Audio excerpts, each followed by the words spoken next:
Täielik pimedus. Sa ei saa oma käsi liigutada. Sa ei saa oma sõrmi liigutada. Lumi on su rinna ümber nii tihedalt kokku surutud, et sa ei saa oma rinnakorvi isegi ühe hingetõmbe jaoks laiendada. Aga sa oled täiesti teadvusel. Su mõistus töötab laitmatult. Sa suudad mõelda, sa tunned kõike. Sa tead täpselt, mis su kehaga toimub ja täpselt, kuidas see lõpeb. Sa oled lihtsalt täiesti võimetu seda peatama. Üks mees selles videos jäi kuidagi kõigest sellest ellu. Ta veetis 5 tundi köit punudes, kasutades ainult oma hambaid ja üht töötavat kätt ning jõudis päästemeeskonna välja sirutatud kättele vaid 6 tolli kaugusele. Ja miski nii väike, nii rumal, nii täielikult parandatav peatas ta täielikult. Igas loos selles nimekirjas polnud laviin isegi kõige hullem osa. Tere tulemast Extreme'i! Unusta kõik, mida filmid on sulle lume kohta õpetanud. Laviin ei ole pehme kohev laine, millest sa saad lihtsalt välja ujuda. See on miljoneid naelu kineetilist energiat, mis kiireneb kuni 130 kilomeetrini tunnis, kandes endas kontrolli alt väljunud kaubarongi nüri jõutraumat. Kui juba laviini jõud ei murra su selgroogu ega purusta su koljut vastu kive, siis teeb seda kindlasti selle järelmõju. Hetkel, kui liikuv laviinimass peatub, surub tugev hõõrdumine need kokku ja külmutab need koheselt uuesti. See lukustab sind pimedasse jäähauakambrisse, surudes nii tugevalt su rinna vastu, et sa ei suuda isegi ühtegi hingetõmmet teha, sest rinnakorv ei saa laieneda. Tänapäeval on meil väga keerukad laviini ennustused. Eksperdid kaevavad katsekaeveid, et mõõta lume paksuse stabiilsust, jälgida tuulekoormusi ja anda välja rangeid ohuhinnanguid. Kaasaegsed mägironijad teavad, et tuleb kuulata lumekihi kokkuvarisemisel tekkivat õõnsat vumpheli või otsida jäässe tekkivaid pragusid. Ja isegi kui tänapäeval on olemas hoiatused, võivad mõned neist valanduda koha peal. Väga ettearvamatu. Sa saad aru, mida ma mõtlen, kui edasi vaatad. Aga esimene laviin selles nimekirjas juhtus juba 28. juulil 1936. Ei olnud igapäevaseid teateid, satelliitradareid ega laviinimajakaid. Tony Kurtz ei olnud tavaline mägironija. 23-aastaselt oli Tony Kurtz juba üks andekamaid alpiniste Saksamaal, ajal, mil mägironimist ajendas tugev rahvuslik uhkus. Kas suudad ette kujutada, et vaatad üles 1800 meetri kõrgusele musta jää ja lubjakivi vertikaalsele seintele? Paika, mis oli nii surmav, et seda kutsuti lausa mõrvarseinaks. Ja otsustad, et tahad olla esimene, kes selle vallutab. Just seda otsustasidki Tony Kurtz ja tema sakslasest ronimispartner Andurl Hinterstoisser teha 1936 aastal Šveitsi alpides Eigeri põhjaküljel. Ja nad polnud ainsad. Mäel ühendasid need 2 sakslast jõud 2 eliitronijaga Austriast, Willi Angerer ja Edi Raineriga. Jättes oma rahvuslikud rivaalitsemised kõrvale, sidusid need 4 meest end ühte köide, et ühiselt mõrvaseina vallutada. Nende kaitseks olid kõik 4 erakordsed ronijad ning nende esialgne edu seinal näitas täpselt, miks nad uskusid, et suudavad selle ära teha. Alguses lahendas Andrel ühe võtmeküsimuse, millele kellelgi polnud vastust. Näed, sellise mäe nagu Eigeri ronimine ei ole sirgjooneline teekond tippu. Sa pead järgima looduslikke radu, pragusid ja astanguid. Ja tee, mida nad olid seni mööda mäe alumist osa järginud, lõppes äkitselt tupikuga. Selle kohal oli vaid sile, üleulatuv kalju, mis oli täiesti ronimatu. Ainus viis oma teekonda tippu jätkata oli jõuda massiivse ronitava nõlvani, mida kutsuti esimeseks jääväljaks. Aga see tee ei olnud otse nende kohal, see oli hoopis nende kõrval. Ja otse nende ning järgmise tee vahel oli järsk, jäine lubjakivi plaat, millest keegi ei teadnud, kuidas üle saada. Sellel polnud ühtegi käe ega jala tuge. Kui sa oleksid proovinud sellele astuda, oleksid lihtsalt kivilt alla libisenud ja tuhandete jalgade kõrguselt alla kukkunud.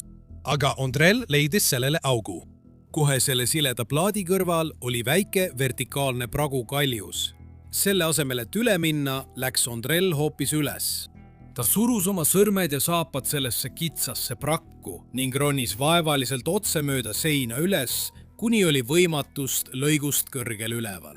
Siis lõi ta metallist naela kaljusse, tõmbas oma köie sellest läbi ja laskus tagasi alla. Nüüd, kui köis oli kindlalt kõrgel tema kohal kinnitatud, sai ta kogu oma keharaskusega üle kuristiku ettepoole nõjatuda. Kasutades köie pinget, jooksis ta külgsuunas üle sileda jää, kiikudes nagu pendel, kuni tema saapad lõpuks teisel pool turvalisele äärele haakusid. Kui ta oli üle saanud, tõmbas ta köie pingule ja kinnitas oma otsa.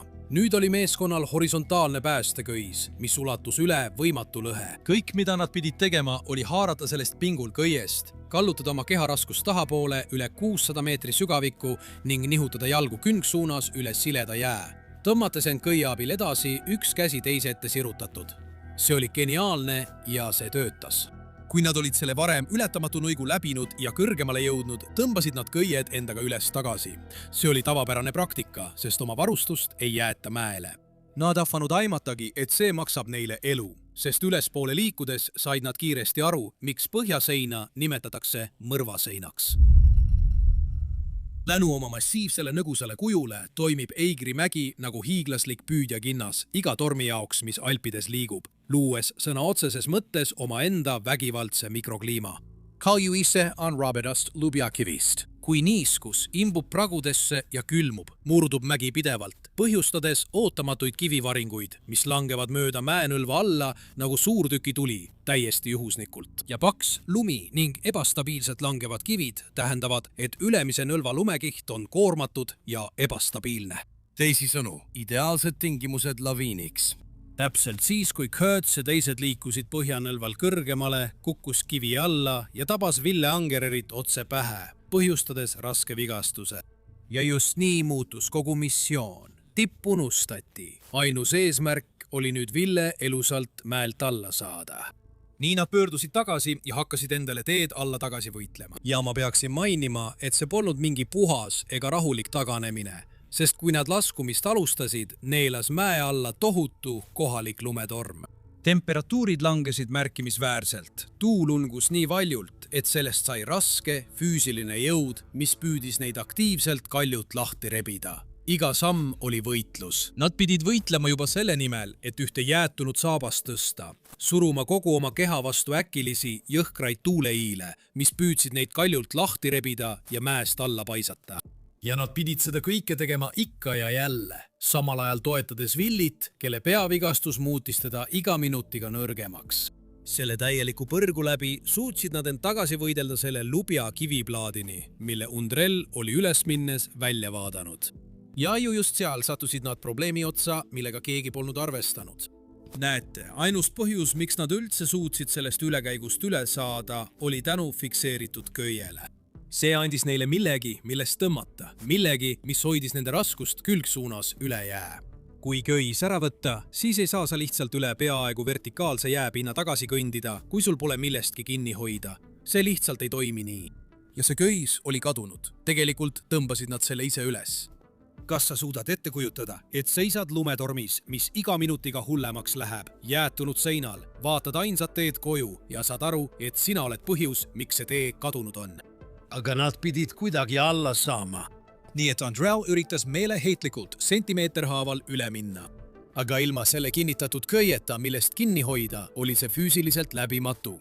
Lõksus pimestavas lumetormis ja Willis seisund iga minutiga halvenemas jäi ainsaks meeleheitlikuks võimaluseks laskuda otse alla mäe järsult tugevalt avatud seinast ja loota, et nad leiavad mingigi platvormi. Et täpselt aru saada, mis edasi juhtus, pea meeles, et see oli 1936 aasta. Neil polnud tänapäevaseid kõrgtehnoloogilisi pehmendustega ronimisrakmeid, mis kukkumise ajal ronija kaalu ühtlaselt jaotavad. Tolaan rakmed olid sõna otseses mõttes lihtsalt paksust kanepköiest punutud nöör, mis seoti otse ümber rinna või vöö ja kinnitati lihtsa kitsa metallist karabiini külge. Kujuta seda endale ette, kui saad. Neil vajalik horisontaalne köiesild oli kadunud, kuid 4 meest olid ronimise algusest peale omavahel otse köiega seotud.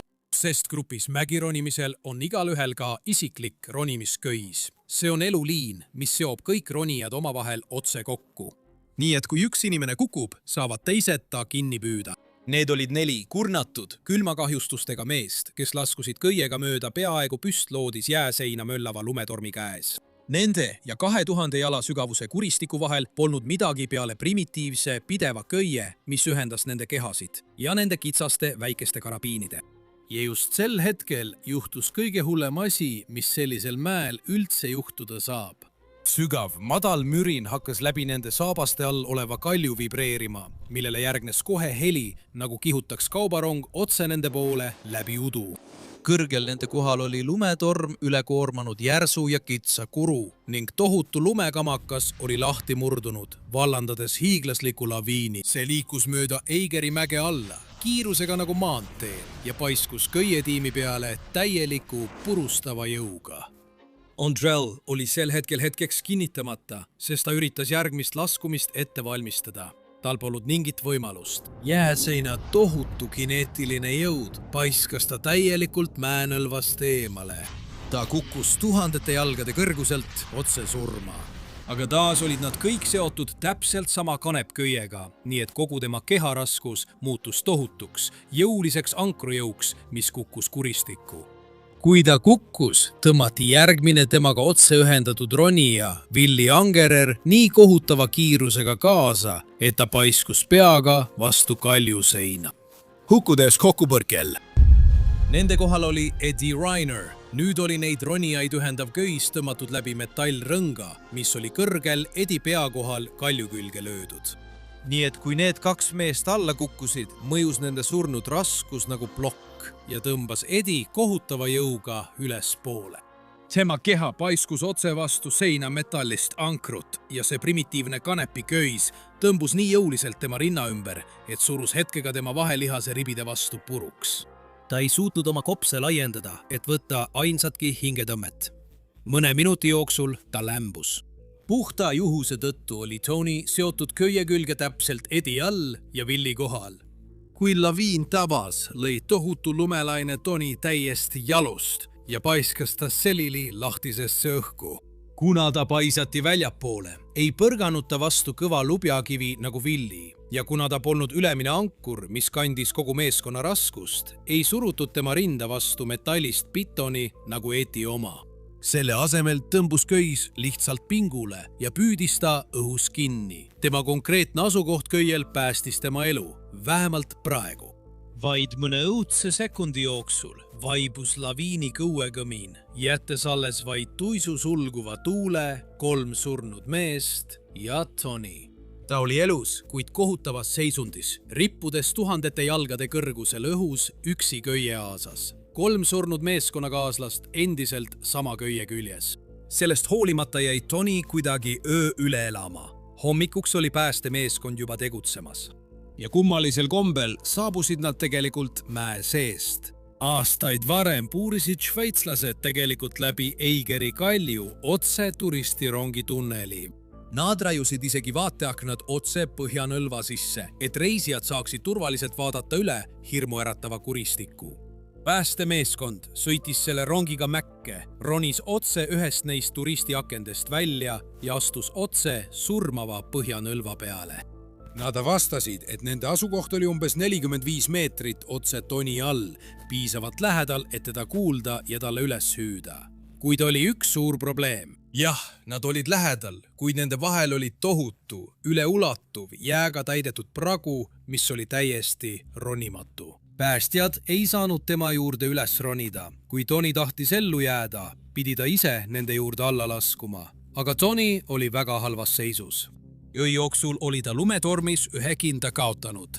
Tema vasak käsi oli tugevalt külmunud ja täiesti kasutuskõlbmatu ning tema saapad olid paksude jääblokkide sisse jäätunud. Veelgi hullem oli see, et ta kannatas äärmuslikku rippumistrauma all. Kuna ta rippus lihtsalt selles primitiivses köies tropis, surus rakmed tema vereringe kinni. Tema jalgadesse kogunes veri ja see muutus mürgiseks ning pidev surve rinnale lämmatas teda aeglaselt. Alla saamiseks sooritas Tony ühe kõige üleinimlikuma vastupidavuse saavutuse, mida ronimisajaloos siiani peetakse erakordseks. Kõigepealt suutis Tony noa abil, mida ta hoidis hammaste vahel ja ühe töötava käega, Willy keha lahti lõigata. Seejärel, olles peaaegu täiesti jõuetu, ronis Tony mööda jäist köit Eddie juurde, lõikas end lahti ja alustas võimatuna näivat ülesannet. Keerutas lahti oma paksu kanepköie üksikuid kiude. 5 piinarikast tundi harutas Tony hammaste ja ühe terve käega hoolikalt lahti jäetunud kiude, sidudes need otsast otsani kokku, et moodustada piisavalt pikk nöör, mille ta saaks päästjate juurde alla lasta. Kui ta lõpuks selle improviseeritud nööri alla lasi, sidusid päästjad selle külge uue, tugeva ronimisköie, et Tony saaks selle üles tõmmata ja turvaliselt alla laskuda. Aga allpool tekkis päästjatel uus probleem. Nende ronimisköis oli veidi liiga lühike, et vajalikku kaugust katta. Seega, et köis oleks piisavalt pikk, sidusid nad kiiresti 2 köit kokku, jättes jämeda sõlme täpselt köie keskele. Tony tõmbas raske köie üles, kinnitas end selle külge ja alustas lõpuks laskumist. Tollihaaval libises ta mööda järsku, jäätunud seina alla. Ta jõudis nii lähedale, et tema rippuvad saapad olid sõna otseses mõttes vaid mõne tolli kaugusel mägikiidide välja sirutatud kättest. Nad said talle silma vaadata. Nad ütlesid talle, et ta on nüüd turvaliselt. Kui ta alla libises, jõudis päästjate poolt kokku seotud 2 köie sõlm lõpuks tema rakmete küljes oleva väikese metallklipsini ja see jäi kinni. Kuna Tony kogu kehakaal rippus köie küljes, tõmmati sõlm uskumatult kõvasti kinni ja see külmus tahkeks jääkamakaks. Ja 1930-ndatel olid need metallist ronimisklambrid väga väikesed. Lihtsalt polnud võimalik, et nii paks sõlm mauks läbi selle tillukese metallrõnga. Tänapäeval on päästjatel spetsiaalsed tööriistad, millega ronija raskust tõsta ja sellist kinni jäänud sõlme hõlpsasti parandada. Aga Tonil polnud midagi sellist. Tal oli ainult tema enda hääbuv jõud. Terve igavikuna tundunud aja vaatas päästemeeskond abitult, kuidas Tony oma elu eest võitles. Kasutades oma hambaid ja üht töötavat verist kätt, üritas ta meeleheitlikult jäätunud sõlme läbi metallklambri suruda, kuid see oli täiesti kasutu. Sõlm oli lihtsalt liiga suur ja ava liiga väike. Kurnatuna, külmununa ja vaadates mehi, kes olid sõna otseses mõttes nii lähedal, et võinuks tema kingi puudutada, lõpetas Tony võitlemise. Ta vaatas alla teejuhtide poole, ütles, ma ei jaksa enam edasi minna ja vajus aeglaselt oma rakmetes ettepoole. Ja sellega oligi kõik läbi. Mehel surra on üks asi, kuid selles, kuidas Tony Kurtz suri, oli midagi ainulaadselt laastavat. Teda ei neelanud jõud, ta lihtsalt külmus õhus surnuks, vaid mõne tolli kaugusel päästemeeskonna soojadest kättest. Tony jäi laviini esmases löögis ellu, kuid just see tohutu lumelaine hävitas tema meeskonna ja määras lõpuks ka tema saatuse. Laviinide juures on kõige hirmutavam see, et neid ei huvita, millisest ajastust sa pärit oled või kui uskumatult andekas sa oled. Kui sa olid 1980-ndate lõpus olemas ja hoolisid lumelauasõidust, siis Craig Kelly on kindlasti nimi, millest ei saanud mööda vaadata. Craig oli selle spordiala nägu. 4 üldise lumelaua maailmameistritiitli ja 3 US Openi võiduga võitis ta kõik, mis võimalik. Ajal, mil suusakuurordid keelasid lumelaudureid oma nõlvadelt ja kohtlesid seda spordiala kui probleemi, mida tuleks vältida, võitis Craig Kelly kõikvõimalikke võistlusi ja tegi seda stiiliga, millest oli raske silmi ära pöörata.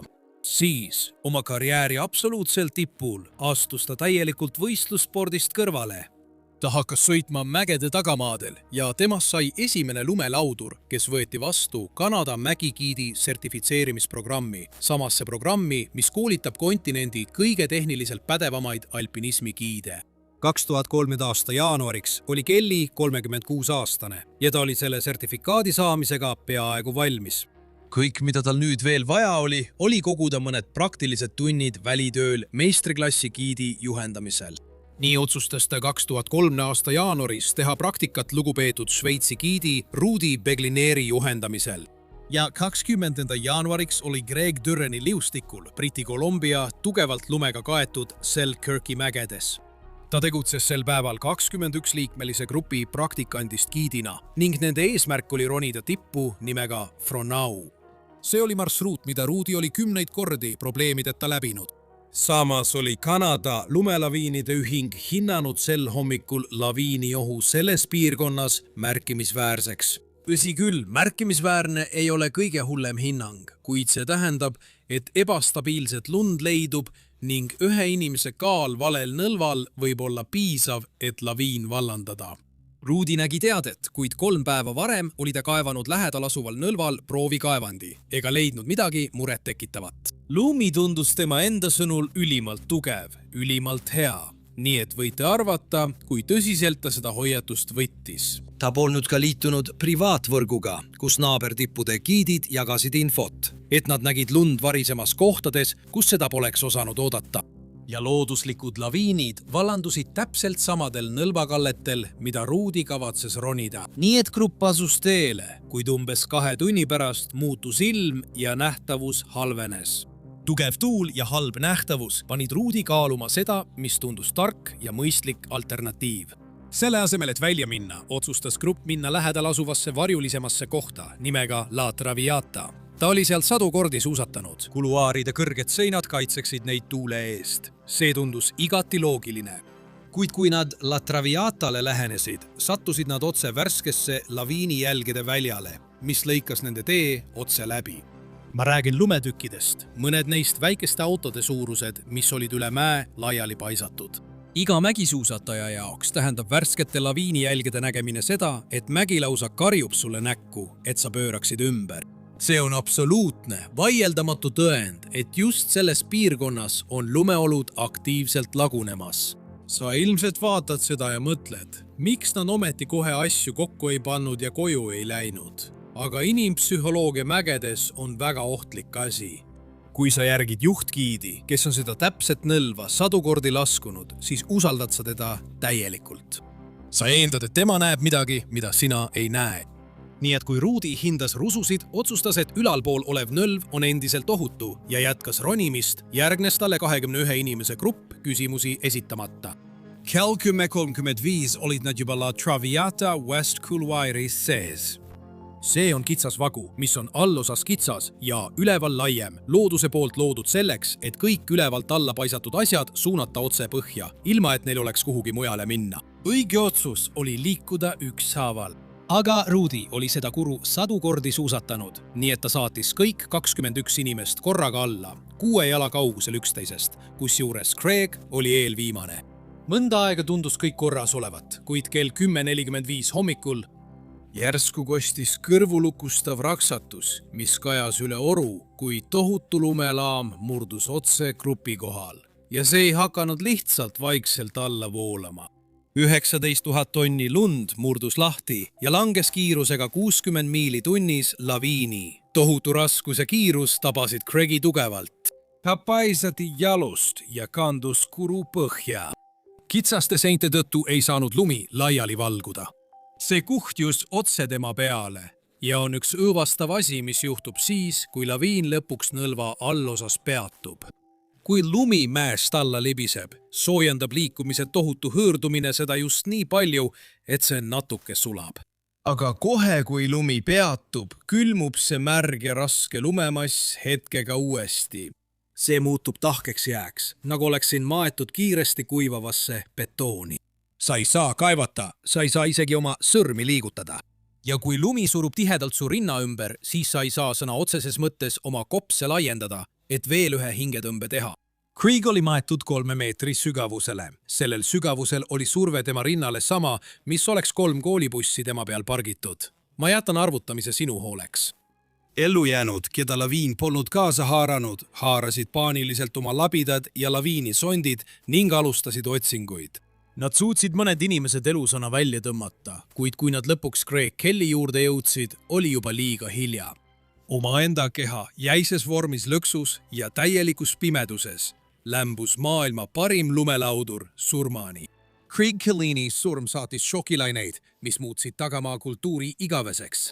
See katastroof sundis giiditööstust drastiliselt vähendama gruppide suurust, jõuliselt propageerima täispuhutavate laviinikottide kasutamist. Need on spetsiaalsed seljakotid, millel on tõmbenöör, mis käivitab suure õhupalli ja võimaldab kandjal laviini korral keerleva lume peal püsida, selle asemel, et alla tõmmata ja elusalt mattuda. Kõige tähtsam on see, et giiditööstus püüab nüüd aktiivselt luua kultuuri, kus igaüht grupis julgustatakse sõna võtma ja ronimist peatama, kui midagi tundub valesti. Craig Kelly suri, usaldades meest, kellel oli laitmatu maine ja kelle nõlva ta polnud kunagi kahtluse alla seadnud. Aga sellest, et Craig polnud ainus, kes tol hommikul tundis, et midagi on valesti, ei rääkinud pärast seda keegi, ei avalikult ega aastaid hiljemgi. Keegi teine tundis seda samuti. See, mida see vaikus maksma läks ja mida oli vaja selle murdmiseks, on lugu, mille rääkimiseks kulus 11 aastat. Ma tegin Creek Kelly loost täispika video. Aga mõnikord pole rääkimisest kasu, sest vahel võid teha kõik täiesti õigesti, kuid surra sellepärast, et täiesti võõras inimene teeb saatusliku vea, mis pole sinuga kuidagi seotud. Just nii juhtuski. 29. jaanuaril 2023 31-aastane Kyle Smain lõpetas oma unistuste reisi Jaapani tagamaal. Kyle polnud mingi amatöör. Ta oli Ameerika freestyle suusatamise ja lumelaua maailmameister. Mees, kes oli terve elu mägesid uurinud ja teadis täpselt, kuidas neist turvaliselt liikuda. 2023 aasta jaanuari lõpus viibis Kyle Naganos Jaapanis 10-päevasel turundusreisil koos oma sõbra ja teise profisuusataja Adam Oga ning fotograaf Grant Gundersoniga. 29. jaanuariks oli ametlik pildistamine läbi. Gunderson oli väsinud ja otsustas päeva lõpetada, kuid Kyle ja Adam polnud veel valmis lõpetama. Vaata, tagamaa suusatamine toimib teisiti kui tavalises suusakuurordis. Seal ei ole tõstukeid. Sa kõnnid mäest üles jalgsi, suusatad alla ja kui tahad veel kord alla sõita, kõnnid jälle üles. Iga ülesminekut ja laskumist nimetavad suusatajad ringiks. Grant oli nendega juba ühe ringi teinud ja sellest piisas talle. Kayleigh ja Adam otsustasid teha veel ühe ringi.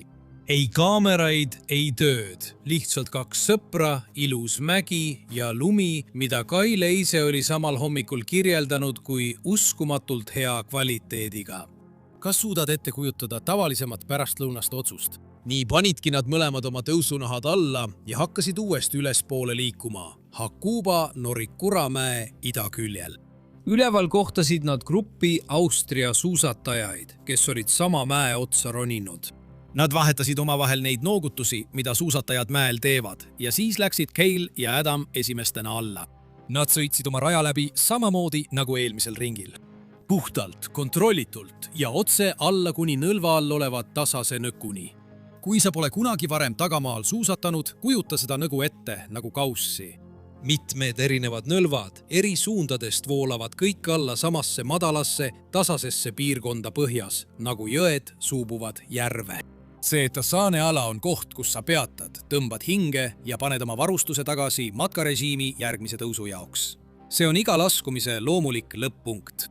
Nii loomulik, et üks Jaapani grupp oli eelmisel ringil kasutanud just seda sama kohta laviiniohutuse harjutamiseks. Keegi ei mõelnud 2 korda selle peale, et seal seista. Kyle ja Adam jõudsid nõopõh ja hakkasid oma varustust vahetama. Nad olid lõpetanud. Sõit oli läbi. Nad ilmselt naeratasid, kui hea lumi oli. Kui nad varustust ümber seadsid, laskus teine Austria suusataja neist kõrgemal, veidi teistsugusel nõlval, mis samuti viis samasse nõkku. Austria suusataja ei teinud midagi valesti. Ta oli ju oma nõlval. Aga siin on midagi, mida enamik inimesi ebastabiilse lume kohta ei tea. Kui mäelumikate on nõrk, on kogu see mass sisuliselt üks hiiglaslik ühendatud kiht, mis istub nõlva peal. Mõtle sellest nagu laudlina, mis on laua peale laotatud. Kui sa vajutad ühele nurgale, liigub kogu lina.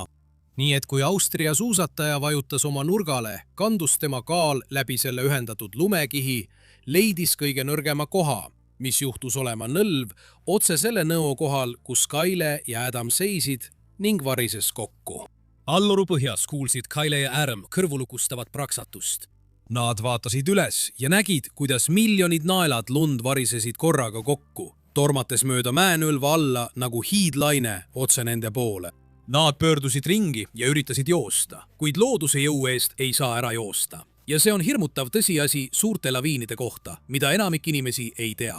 Tükk aega enne seda, kui lumi sind tabab, surub laviin enda ees orkaanitugevusega tuulemüüri, mida nimetatakse õhulööklaineks. Õhulöök tabas Kyle nii tohutu plahvatusliku jõuga, et ta paisati füüsiliselt 50 meetrit õhku, enne kui laviin ta üldse endasse haaras. Tema sõber Adam oli mattunud 5 jala paksuse lume alla. Täieliku ime läbi märkasid 25 minutit hiljem 2 mööduvat Kanada mägigiidi, kes juhtusid piirkonnas olema koos rühma erakorraliste arstide ja õdedega laviini jäänuseid, võtsid labidad ning kaevasid Adami välja, täiesti vigastamatult. Aga Kyle oli endiselt kusagil selles orus lume all. Samad arstid hakkasid temaga kohe tegelema, kui nad ta leidsid. oli juba liiga hilja. Tema ja võõras, kes laviini vallandas, kaotasid mõlemad sellel nõlval elu. Kuid ka see võõras oli armastatud suusataja. Tema nimi oli Christoph Schöfeger. Ka tema oli kaotanud elu, tehes lihtsalt seda, mida ta oli lapsest saati alati teinud. Kui Ameerikas õpivad lapsed jalgrattaga sõitma, siis Austrias õpivad lapsed suusatama. Kylie ja Christophi lugu on jahmatav meeldetuletus, et laviin on täiesti ettearvamatu nähtus. Sa ei saa seda ette näha. Ja hirmutav osa on see, et mõnikord võid selle ise põhjustada. Aga mis juhtub siis, kui mägi, millel sa hukkud, ei ole mingi tohutu kauge tipp Aasias, vaid väike tavaline nõlv sinu enda koduõues? Ja mis juhtub siis, kui oled mees, kes on üle elanud palju hullemat? See toob meid Jamie Pierre'i kummalise ja sügavalt iroonilise loo juurde. 25. jaanuaril 2006 Wyomingis Grand Targhee suusakuurordis hüppas mees nimega Jamie Pierre suuskadel 255-jalaselt kaljult alla. See on umbes sama kõrge kui 25-korruseline hoone otse alla. Ta maandus maandumistsooni, lõi lumme nii sügava kraatri, et kadus täielikult silmist ja tuli välja vaid lõhki lõigatud huulega. See püstitas maailmarekordi kaljult hüppamises. Järginud aastatel sai Pierre'st üks maailma tuntumaid suurmägede suusatajaid. Ta oli regulaarselt esindatud suurimates suusafilmides ning tema nimi seostus hüpetega, mida teised professionaalsed suusatajad vaatasid videolt ja imetlesid vaikselt. Ta oli samuti kuulus selle poolest, et tundis end ilma kiivrita väga mugavalt. Tema põhjendus, mida ta intervjuudes rohkem kui korra andis, oli tema jaoks täiesti loogiline. Kui asi on selles, et mu keha liigub hetkega lõppkiiruselt nulli, siis kiiver ei aita eriti palju. Kui oled suuskadel üle elanud hüppe 255 jala kõrguselt kaljult, on sellise põhjendusega raske vaielda. Nii et 6 aastat pärast rekordhüpet 13. novembril 2011 sõitsid Pierre ja tema sõber Utah'sse Snowbirdi suusakuurorti. Kuurort polnud veel hooajaks avatud, aga see ei takistanud neid. Nad ei kontrollinud enne lahkumist ka laviini hoiatust, mis tol hommikul hindas ohu Wasatchi mäestikus märkimisväärsest kõrgeni. Ausalt öeldes ma kahtlen, et see oleks neid niikuinii takistanud. Kuurordis otsustasid Jamie ja tema sõber ronida Peruus sörki, et lihtsalt värsket õhku hingata ja varajasi laskumisi teha. See oli Jamie kodurajon. Ta oli neid nõlvu lugematuid kordi sõitnud. Kuna oli alles novembri algus, oli lumekiht uskumatult õhuke. Enamik juhuslikke vaatlejaid, kes tol päeval mäge vaatasid, oleks arvanud, et surmava laviini tekkeks pole lihtsalt piisavalt lund. Pealegi ei kandnud jäämi tol päeval isegi oma tavapäraseid suuski. Ta oli otsustanud lihtsalt lõbu pärast lumelauaga sõita. Väike kõrvalepõige. Iga kuu on üks lugu, mis ei jõua kunagi YouTube'i. See on olemas, kui sa seda tahad. Patreon. Link all pool. Nii, kus me pooleli jäimegi? Oma partneri silme all laskus Jamie 40-kraadisele nõlvale. Mõne sekundi jooksul pärast laskumise alustamist nihkus nõlval pehme varajase hooaja lumeplaat, vaid 35–50 centimeetrit paks. Ausalt öeldes oli see suhteliselt väike. See on selline laviin, millest kogenud suurmäesõitjad tavaliselt pikemalt mõtlemata välja sõidavad, aga mägi püüdis ta kinni. Lebisev lumi viis Jamie kaasa, tema jalad kaotasid haarde ja ta kandus umbes 240 meetrit mööda järsku nõlva alla. Kuna lumi oli nii õhuke, ei libisenud ta üle sügava, kaitsvat aluse. Ta lohistati halastamatult üle paljaste, sakiliste kivide, enne kui ta viidi üle väikese kalju serva. Kui päästemeeskonnad kohale jõudsid, ei olnud Jamie mattunud sügavale jää alla, nagu enamik laviini ohvreid. Ta oli vaid osaliselt kaetud, kuid laviin oli oma töö teinud, toimides nagu kiire konveier lint üle juusturiivi. Õhukese hooaja alguse laviini mehhanism on uskumatult jõhker. Kesktalvise laviini puhul võib suusataja enne laviini peatumist sattuda sügavasse pehmesse lumepatja. Aga hooaja alguses pole mingit patja. Liikuva lume tohutu kineetiline energia paiskas Jamie vastu tahket graniiti peatamatu jõuga, enne kui ta üles serva visati. Mees, kes oli imekombel üle elanud 77 meetri kõrguse vabalanguse, hukkus nüri trauma tõttu pisikeses näiliselt ohutus lumelaviinis otse oma enda tagahoovis. Jamie surm vallandas suusakogukonnas suure arutelu riskide normaliseerimise üle. See on traagiline näide sellest, kuidas isegi maailma parimad võivad tuttavas keskkonnas valvsuse kaotada. hetk, mil sa vaatad mäge ja mõtled, ma olen seda 1 000 000 korda teinud, see pole nii hull, on täpselt see hetk, kui mägi tõestab vastupidist. Aga kui Jamie võttis teadlikult riski minna patrullimata ja suletud mäele, siis mis juhtub siis, kui sa maksad professionaalile, et ta sind kaitseks ja tema ütleb sulle, et sa ignoreeriksid täielikult ohtu? Ja kõigist tänastest tragöödiatest võib see olla kõige vihastavam. Brian oli 51-aastane mees Bendist, Oregonist. Ja ma pean kohe alguses väga selgelt ütlema, Brian ei olnud turist, kes eksis väljapoole piire. Ta oli täielik ekspert. Tal oli üle 40 aasta kogemust lumel, olles endine meister suusavõistleja ja armastatud noorte suusatreener. Kuid lisaks oma saavutustele oli Brian pereinimene. Tal oli 11-aastane tütar, kes teda jumaldas ja naine nimega Heather, kellega ta oli olnud abielus 13 aastat. Ja rahakiliselt oli just sel ajal Heatheril diagnoositud rinnavähk. Brian oli tema tugi. Nii et kui ta 2025 aasta märtsis mägedesse suundus, oli tema peamine prioriteet üle kõige koju, pere juurde tagasi jõuda.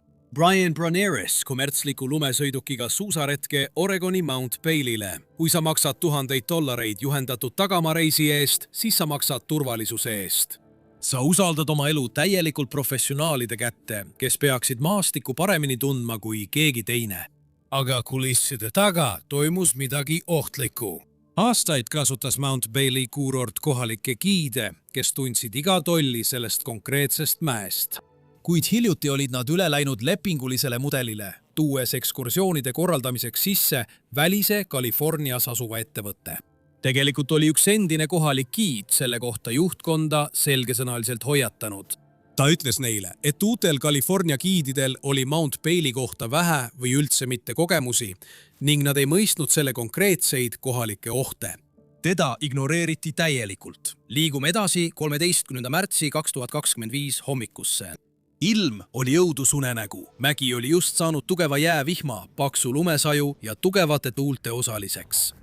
Täpselt selline kooslus tekitab uskumatult ebastabiilse lumekatte. Selle hommiku ametlik piirkondlik laviiniohu teade hoiatas kõrgenenud väga ohtlike tingimuste eest. Kui sina või mina oleksime seda prognoosi näinud, oleksime ilmselt siseruumidesse jäänud. Kuid väidetavalt tegid giidid midagi mõeldamatut. Väidetavalt käskisid nad tasulistel külalistel ametliku laviiniaruannet täielikult eirata. Nad väitsid, et prognoos ei kehti Mount Bailey kohta ja kinnitasid kõigile, et nemad on kohalikud eksperdid, kes hoiavad kõiki turvalisena. Giidi usaldamine, kes käsib sul ilmselt ilma hoiatust eirata, on hirmutav risk. Aga kui sa seisad lumes ja vaatad kedagi ametlikus vormis, siis inimpsühholoogia võtab võimust. Sa usaldad neid. Kell 15:45 pärastlõunal oli grupp kurnatud. Nad seisid järjekorras 9 päeva viimaseks laskumiseks, järsul ja tugevalt koormatud lõigul, mida tuntakse Mount Bailey North Walli nime all. Sadas lund ja nähtavus oli halb, kuid plaan oli lihtne. Giidid läksid esimestena, et rada sisse sõita. Seejärel anti külalistele juhised laskuda ükshaaval, täpselt 1-minutiliste vahedega. Brian oli 5. külaline, kes alla läks. Ta tõukas end lahti ja liikus läbi sügava lumepudru. Aga minut hiljem, kui 6. külaline tema järel alla tuli, murdus suusatajate kaalust lõpuks ülekoormatud lumekiht. Ülevalt vallandus tohutu laviin. See tormas mööda järsku nõlva alla, kiirenedes maantekiiruseni ja tabas Briani täiesti ootamatult. Ta paiseti jõuliselt jalust ja tõmmati purustava valgelaine alla. Kui laviin lõpuks peatus, külmus lumi hetkega uuesti selleks hirmuäratavaks betoonitaoliseks jääks. Brian oli sügavale mattunud, pea ees, täiesti võimetu liikuma või hingama. Ülejäänud grupp tormas meeleheitlikult labidatega rusuväljale. Neil kulus 10 piinarikast minutit meeletut kaevamist, et Brian lõpuks välja tõmmata. Ja täiesti uskumatu õnne läbi juhtus nii, et 12 selle reisi külalist olid õed. Nad alustasid kohe elupäästvaid toiminguid ja uskumatu küll, Brian näitas tegelikult elumärke, kui nad ta jää alt välja tõmbasid. Ta võitles, kuid just siin muutud väidetav jäme hooletus peaaegu talumatuks. Õed vajasid meeleheitlikult defibrillaatorit, et tema süda stabiliseerida, kuid kui nad giidide poole vaatasid, mõistsid nad õudset tõde. Giidid olid tulnud täiesti ettevalmistamatult. Nende esmaabi komplektis polnud automaatset välist defibrillaatorit. Ilma vajaliku meditsiinivarustuseta suutsid need kaks medõde teha vaid nii palju. Ümbritsetuna inimestest, kellele maksti tema turvalisuse eest, lämbus Brian ja suri sealsamas lumes, jättes oma 11-aastase tütre ja abikaasa oma võitlust üksi jätkama. Tema perekond esitas hiljem $14,5 miljoni suuruse hagi õigusvastase surma eest, väites, et tegemist oli jämeda hooletusega. Tänaseks ei ole juhtum kohtusse jõudnud ega ole esitatud ka kriminaalsüüdistusi. Briani perekond ootab endiselt vastuseid, kohtusaali, otsust, mingitki vastutust. Aga nemad ei ole ainus perekond, kes on sunnitud õigluse nimel võitlema suure suusafirmaga. Sest kui sa lähed sügavale tagamaale suusatama, tead, et võtad endale suure riski. Sa tead, et mägi on metsik ja sa oled miilide kaugusel tsivilisatsioonist. Nii et seal aktsepteerid sa teatud tasemel riski. Aga mis siis, kui oled hästi hooldatud, patrullitud mitme miljardi dollari suuruses kaubanduslikus suusakuurordis? Siis eeldad, et oled turvaliselt. Sa eeldad, et suusapatrull on nõlvad üle vaadanud, lume kontrollinud ja kõik ohud kõrvaldanud. Tõenäoliselt mõtleski seda 13-aastane Taft Conlin Vaili suusakuurordis 22. jaanuaril 2012. Ta polnud mingi teadmatu, väljast tulnud turist, kes proovis õnne mäel, millest ta midagi ei teadnud. Taft Valley, Colorado kohalik sündinud ja kasvanud otse Kaljumägede südames ning ta tundis Valley suure suusakuurordi nõlvu hästi, vähemalt 13-aastase kohaliku kohta. Kõigi sõnul oli ta uskumatult sportlik ja väga osav suusataja, kelle vanemad olid kohaliku kogukonnaga sügavalt seotud. Ta oli selline laps, kes ootas suuri talvetorme pikisilmi. See, kes tormas koos sõpradega välja, et otsida kõige sügavamat ja värskemat puuderlund kohe, kui tõstukid tööle hakkasid. Ja 22. jaanuaril 2012 oli Taft just selle nimel väljas. Aga mida ta ei teadnud, oli see, et suusakuurortis oli käimas see, mida suusatajad nimetavad epiliseks puudripäevaks. Kuurorti oli just tabanud tugev lakkamatu lumesadu, mis kattis mäe värske ja sügava lumekihiga. Taft ja kaks tema sõpra olid väljas otsimas neid puutumata radu ning nad suundusid otse mäe kurikuulsalt järsu ekspertidele mõeldud lõigu poole, mida tuntakse Prima Conist nime all.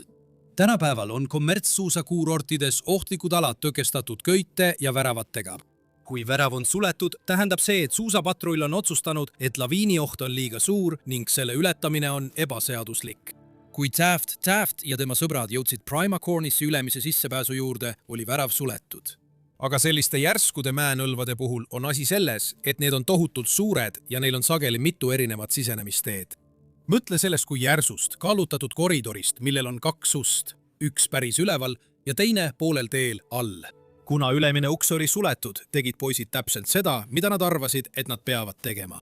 Nad järgisid reegleid, suusatasid mäest allapoole ja jõudsid täpselt sama raja alumise sissepääsuni ning see alumine värav oli pärani lahti. 13-aastasele lapsele ja ausalt öeldes peaaegu igale täiskasvanud suusatajale mäel on avatud värav nagu roheline tuli. See tähendab, et suusakuurort ütleb sulle, mine edasi. Nii et Taft ja tema sõbrad läksid avatud väravast läbi. Kui poisid olid sellest avatud alumisest väravast läbi läinud, sattusid nad tohutu 40-kraadise vertikaalse lumeseina alla. Aga selle asemel, et alla sõita, pöörasid nad suusad küljele ja ronisid umbes 36 meetrit otse üles mööda seda järsku seina. Nad ronisid sisuliselt tagasi Prima Cornici ohtlikku ülemisse ossa, olles täiesti teadmatuses, et liikusid otse sisse pinges ja väga ebastabiilsesse lumekattesse.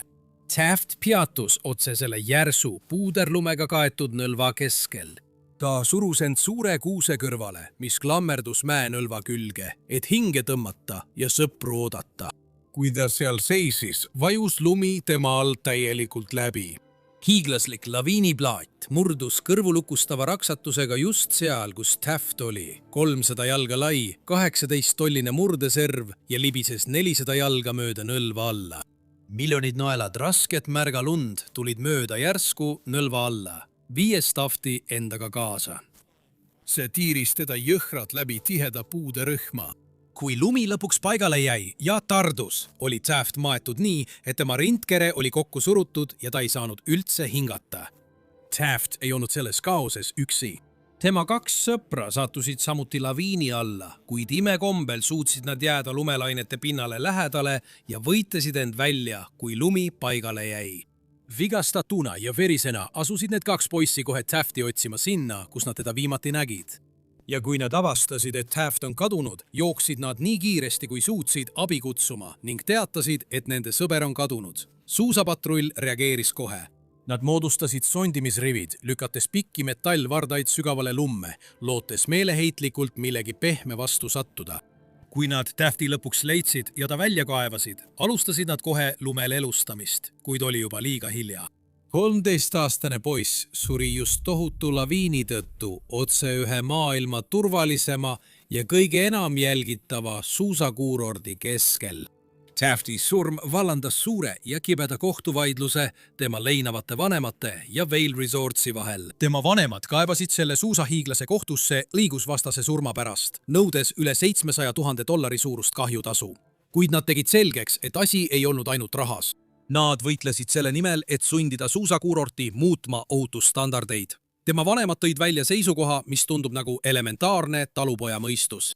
Kui järsu nõlva ülemine osa on laviiniohu tõttu täiesti ebastabiilne ja suletud, siis ei tohiks sellesama nõlva alumine värav olla täiesti avatud.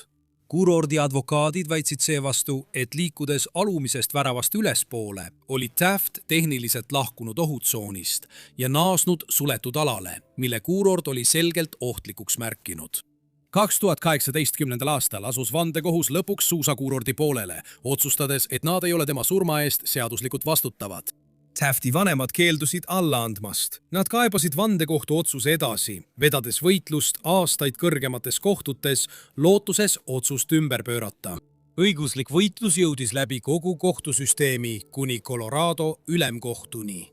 Kuid 2021 aasta augustis keeldus osariigi kõrgeim kohus ametlikult apellatsiooni arutamast. Seega jäi jõusse algne otsus, mis vabastas Vail Resortsi vastutusest. Olenemata sellest, kas nõustute kohtute või vanematega, on Taft Conlini surm hirmutav meeldetuletus, et loodus ei hooli sellest, kuhu kuurordi piirid on tõmmatud. See ei hooli sellest, kas oled miilide kaugusel tagamaal või vaid mõnesaja meetri kaugusel kuuma šokolaadiletist. Kui lumi otsustab liikuma hakata, ei suuda seda miski peatada.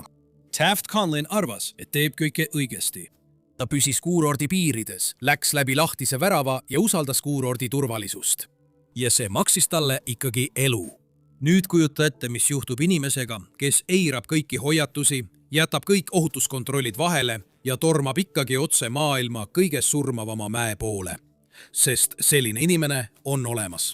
Ja see, mida Annapurna temaga tegi, jääb sulle meelde. Vaata järgmist videot.